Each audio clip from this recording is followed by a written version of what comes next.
مدنی channel کے ناظرین، اس وقت ہم مدنی چینل کے پی سی آر جو کہ فیضان اتار پی سی آر سے مشہور ہے ہمارے چینل کے اندر، آپ دیکھ رہے ہوں گے کہ senior director A R Shahzad Ghanchi ہمارے ساتھ موجود ہے۔ ان کے اندر کیا تبدیلی آئی ہے تو آئیے انہی کی زبان پوچھتے ہیں۔ کیا حال ہے شہزاد بھائی؟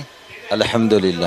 آپ یہاں پر کتنے سال سے آپ یہاں پر کام کر رہے ہیں؟ میں تقریباً جتنے سال مدنی چینل کو ہو گئے۔ شہزاد بھائی آپ یہ بتائیے گا کہ آپ کے اندر کیا مدنی انقلاب آیا؟ مدنی چینل کے ناظرین سننا چاہ رہے ہوں گے۔ اسٹارٹ سے اگر لینا تھوڑا سا، تو میں جب یعنی پہلے دوسرے چینل میں جاب کرتا تھا، تو یہاں پر جب میں ایز اے امپلائی یہاں پر اپوائنٹ ہو گیا، کچھ ایک دو لائیو کے بعد میری ملاقات نگران شورا نے امیر اہل سنت سے کروائی۔ یعنی ان سے ملاقات جب ہوئی تو نگران شورا نے انٹروڈکشن دیا کہ یہ شہزاد گھانچی ہیں، یہ دوسرے چینل میں تھے، اب ہمارے چینل میں کام کریں گے۔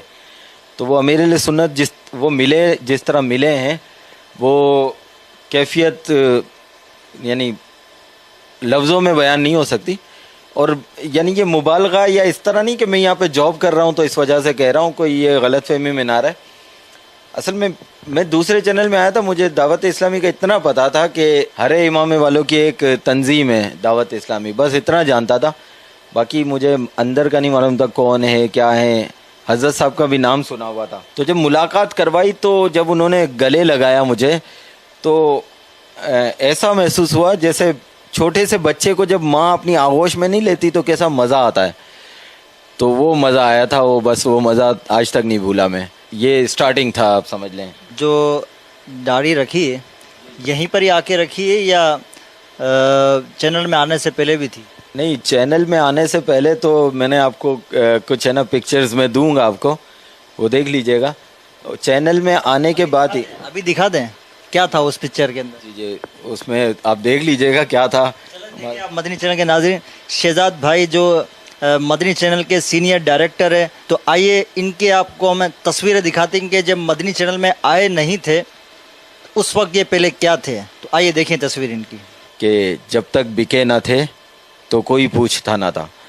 اصل میں بکنے سے مراد تو جو اس شعر کو سمجھتے ہیں وہ سمجھتے ہی ہوں گے کہ ایک تو بکنا ہے نا، بک جانا ہوتا ہے، اور ایک جیسے میں یعنی ہمارے پروفیشنل لینگویج کے حساب سے بتا رہا ہوں کہ وہاں دوسرے چینل میں تھا، اب میں یہاں آ گیا، تو یہاں پہ سمجھ لیں ایک طرح سے مدنی چینل کو میں نے اپنے آپ کو ایک طرح سے بیچ دیا۔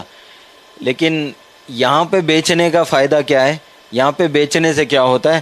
ایک شعر میں بتاتا ہوں میں آپ کو کہ جب تک بکے نہ تھے تو کوئی پوچھتا نہ تھا، جب تک بکے نہ تھے تو کوئی پوچھتا نہ تھا، عطار نے خرید کر انمول کر دیا۔ بہت شکریہ شہزاد بھائی، آپ نے وقت دیا، آپ سوچنگ کریں۔ میں بھی یہاں پر ایک شعر عرض کرنا چاہوں گا کہ اس گھرانے کا جب سے میں ہو گئی، کیا کہتے ہیں شہزاد بھائی؟ کیا بات ہے، ماشاءاللہ۔